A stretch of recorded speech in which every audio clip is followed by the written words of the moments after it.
ఒక్కసారి కొమ్మూరి గోల్డ్ కి కాల్ చేయండి. తాకట్లో ఉన్న మీ బంగారాన్ని విడిపించి మార్కెట్ ప్రైస్ కి వాళ్ళు కొనుక్కుని మిగతా డబ్బులు మీకు ఇచ్చేస్తారు. నమస్తే, వెల్కమ్ బ్యాక్ టు మనం టీవీ. నేను మీ పవన్ బెస్వాడ. చూస్తున్నా కదా, గత 3 రోజుల నుంచి కూడా భారత్ మరియు పాకిస్తాన్ మధ్య ఉద్రిక్తత వాతావరణ నేపథ్యంలో 2 దేశాల సరిహద్దుల్లో యుద్ధ మేఘాలు కమ్ముకున్నాయి. ఇది అందరికీ తెలిసిన విషయమే. 24 గంటలు మీడియా లైవ్ల ద్వారా చూపిస్తుంది, అప్డేట్స్ ఎప్పటికప్పుడు అందిస్తూనే ఉంది. మనం టీవీలో కూడా మనం భారత్ పాక్ యుద్ధానికి సంబంధించి ఒకవేళ యుద్ధం వస్తే ఏంటి, యుద్ధం రాకపోతే ఏంటి, ఇవన్నీ డీటెయిల్స్ కూడా మనం టీవీ కూడా మీకు ఎప్పటికప్పుడు అప్డేట్స్ అయితే అందిస్తూనే ఉంది. ఈ నేపథ్యంలో ఇప్పుడు పాకిస్తాన్ కవ్వింపు చర్యలకు దిగటం మరికొంత ఉద్రిక్త పరిస్థితుల్ని పెంచే దిశగా పాకిస్తాన్ అడుగులు వేస్తుందా అంటే అవుననే మాటలు వినిపిస్తున్నాయి. ఇప్పటికే పాకిస్తాన్ కరాచీ నుంచి భారతదేశం మీదుగా కొన్ని విన్యాసాలు, సైనిక విన్యాసాలు చేయడం మనం చూసాం. దాని ద్వారానే భారతదేశ సైనికులని, భారత ప్రభుత్వాన్ని కవ్వింపు చర్యలకి పాల్పడుతుందా పాకిస్తాన్ అంటే అవునంటున్నారు. అయితే ఇక్కడ యుద్ధం జరిగితే పాకిస్తాన్కే ఎక్కువ నష్టం జరుగుతుంది అని తెలిసినా కూడా పాకిస్తాన్ ఎందుకు వెనక్కి తగ్గటం లేదు అనే చర్చ కూడా నడుస్తూ ఉంది. గతంలో జమ్మూ కాశ్మీర్ విషయంలో ఎన్నెన్నో, ఇక్కడ చూస్తున్నాం కదా మనం క్లియర్గా, జమ్మూ కాశ్మీర్ విషయంలో అంటే పాక్ ఆక్యుపైడ్ కాశ్మీర్ విషయంలో ఎన్నోసార్లు గొడవలు జరిగినా కూడా భారతదేశానికి పాక్ మధ్య ఎన్నో యుద్ధాలు జరిగినా కూడా దాంట్లో ఖచ్చితంగా ఎక్కువ శాతం పాకే నష్టపోయింది. ఆ డీటెయిల్స్ కూడా మీరు చూసుకోవచ్చు, గూగుల్లో కూడా ఉంటాయి.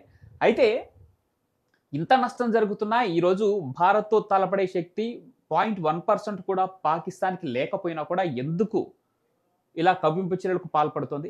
ఇప్పటికే ప్రపంచవ్యాప్తంగా భారత్కు మద్దతు లభిస్తూ ఉంది. మొన్నటి జరిగినటువంటి జమ్మూ కాశ్మీర్ పహల్గాం వేదిక జరిగినటువంటి ఈ ఉగ్రదాడిని ప్రపంచ దేశాలన్నీ ఖండించడం జరిగింది.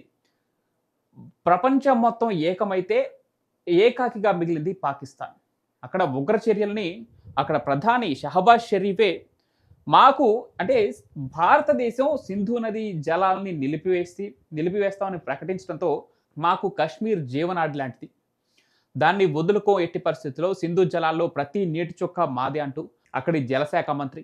దాని తర్వాత పాక్ ఆర్మీ సిద్ధంగా ఉండండి, దేశ సమగ్రతను కాపాడుకోవడం కోసం మీరు ఎంతకైనా తెగించడానికి సిద్ధంగా ఉండాలంటూ షహబాజ్ షరీఫ్ పాక్ ప్రధానమంత్రి ప్రకటించడం మరొక కవ్వింపు చర్యగా మనం చూడాలి.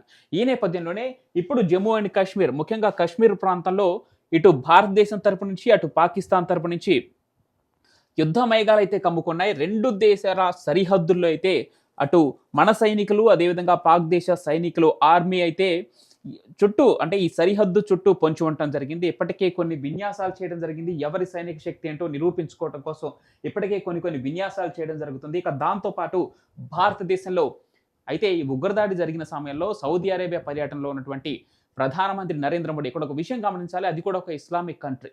ఆ కంట్రీ పర్యటనలో ఉన్న సమయంలోనే ఖచ్చితంగా ఈ యొక్క దాడి జరగడం జరిగింది. దాని తర్వాత అమెరికా ఉపాధ్యక్షుడైనటువంటి జేడి వ్యాన్స్, అమెరికా 2వ మహిళ అయినటువంటి ఉషా వ్యాన్స్ ఈ భారతదేశ పర్యటనలో ఉన్నప్పుడే ఈ ఉగ్రదాడి జరగడం జరిగింది. మరొక అంశం కూడా జరుగుతుంది. ఇక 3వ అంశం కూడా చూసుకుంటే అమర్నాథ్ యాత్రకు మరొక 20 రోజుల్లో యాత్ర ప్రారంభం కాబోతుంది. అమర్నాథ్ యాత్రకు 2-3 దారులు ఉంటాయి కాబట్టి అక్కడ పహల్గాం నుంచి కూడా ఒక దారి ఉండడం జరిగింది. ఇప్పుడు ఈ పహల్గాం వేదికగా ఈ ఉగ్రదాడి జరగటం, అమర్నాథ్ యాత్ర కూడా ఏమన్నా ప్రమాదం పొంచి ఉందా అనే దిశ కూడా ఆలోచన చేయడం జరిగింది. ఈ నేపథ్యంలోనే ఈ ఉగ్రదాడి జరిగిన తర్వాత భారత ప్రధానమంత్రి నేతృత్వంలో, హోంమంత్రి అమిత్ షా నేతృత్వంలో హై లెవెల్ మీటింగ్లు అయితే జరగడం జరిగింది. వీళ్ళందరూ రక్షణ శాఖ మంత్రి రాజ్నాథ్ సింగ్తో పాటు హై లెవెల్ మీటింగ్ చేయడం జరిగింది.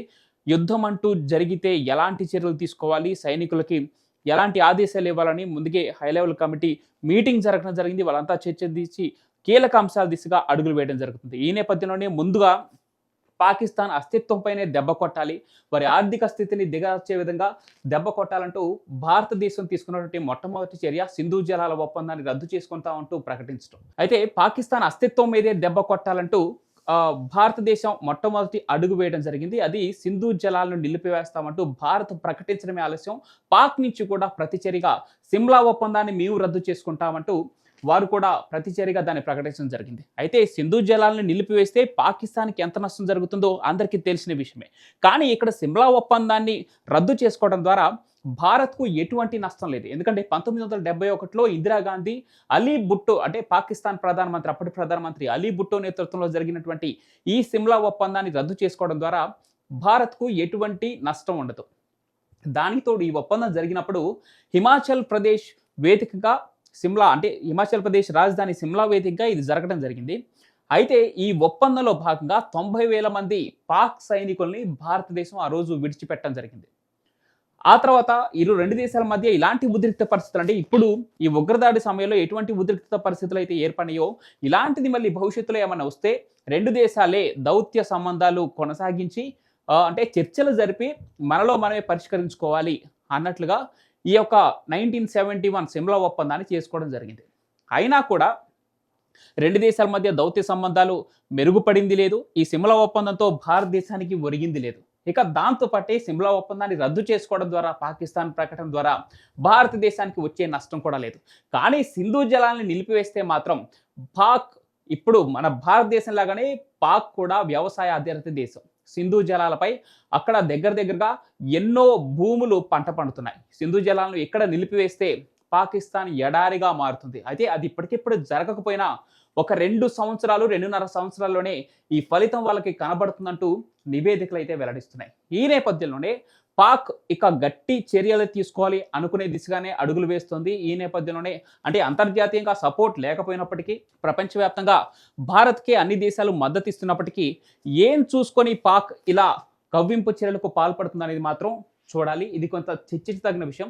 ఈ నేపథ్యంలోనే ఇక్కడ రెండు దేశాల సరిహద్దుల్లో ముఖ్యంగా కాశ్మీర్ వేదికగా ఈ పోరు జరగబోతుందా అంటే అవునని మాట వినిపిస్తుంది. ఇక ముఖ్యంగా ఇప్పటి వరకు జమ్మూ అండ్ కాశ్మీర్ అంటే ఇప్పటి వరకు పాక్ ఆక్యుపైడ్ కాశ్మీర్ ఈ విషయంలో భారత్ తెగించి ముందడుగు వేయలేదు.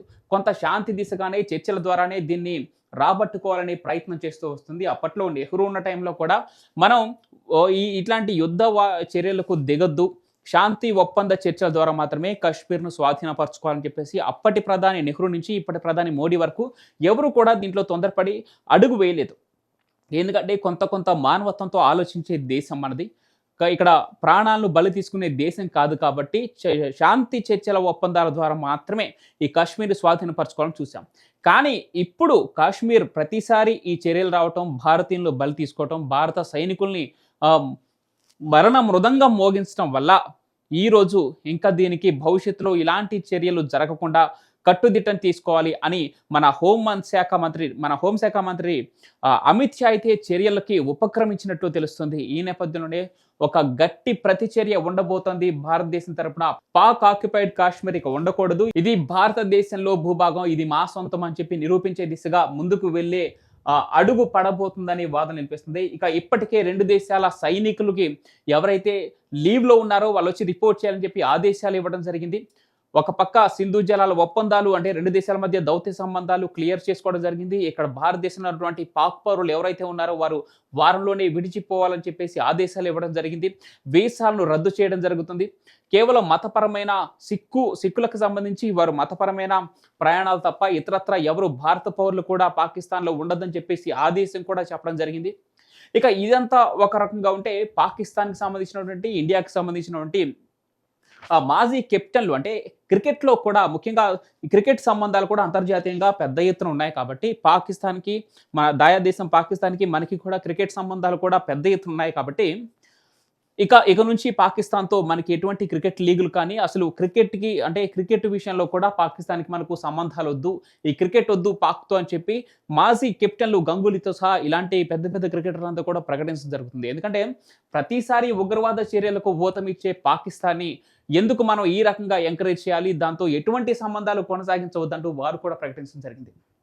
ఈ నేపథ్యంలోనే మన సైనికులు అయితే అలర్ట్ అయ్యారు. ఇప్పటికే సోషల్ మీడియాలో ఇతరత్ర మీడియా ఛానల్లో కూడా మీరు క్లియర్గా చూసే ఉంటారు.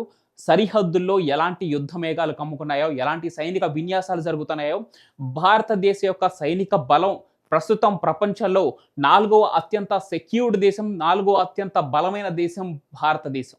ఈ నేపథ్యంలో అంటే భారతదేశం యొక్క సైనిక బలంతో పోల్చుకుంటే పాకిస్తాన్ 3వ వంతులో 1 వంతు అంటే పాకిస్తాన్ 1% ఉంటే మనది 3 వంతులు, 3 రెట్లు అధికంగా ఉన్నారు మన సైనిక బలం చూసుకున్నా. మరి ఇంకా ఏం చూసుకొని పాకిస్తాన్ ఈ రకంగా ముందుకు అడుగు వేస్తుంది, కవ్వింపు చర్యలకు దిగుతుంది. యుద్ధం వస్తే పాకిస్తాన్ పరిస్థితి ఏంటి అని చెప్పేసి స్టిల్ భారతదేశంలో ఇలాంటి ఆలోచనలు చేసే ఉన్నారు. కానీ పాకిస్తాన్ మాత్రం యుద్ధానికే సై అంటుంది, యుద్ధానికే కాలు దూవుతుంది అనే వార్తలు అయితే వినిపిస్తున్నాయి.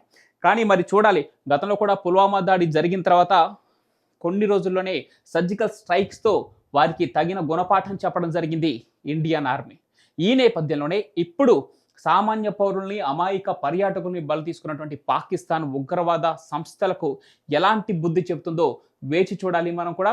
త్వరలోనే దీనికి ప్రతీకార చర్య రక్షణ శాఖ మంత్రి రాజ్నాథ్ సింగ్ ప్రకటించినట్లు వారికి తగిన గుణపాఠం చెబుతాం, ప్రపంచం ఆశ్చర్యపోయే విధంగా మా యొక్క ప్రతిచర్య ఉండబోతుంది అని రక్షణ శాఖ మంత్రి రాజ్నాథ్ సింగ్ కూడా ప్రకటించడం జరిగింది.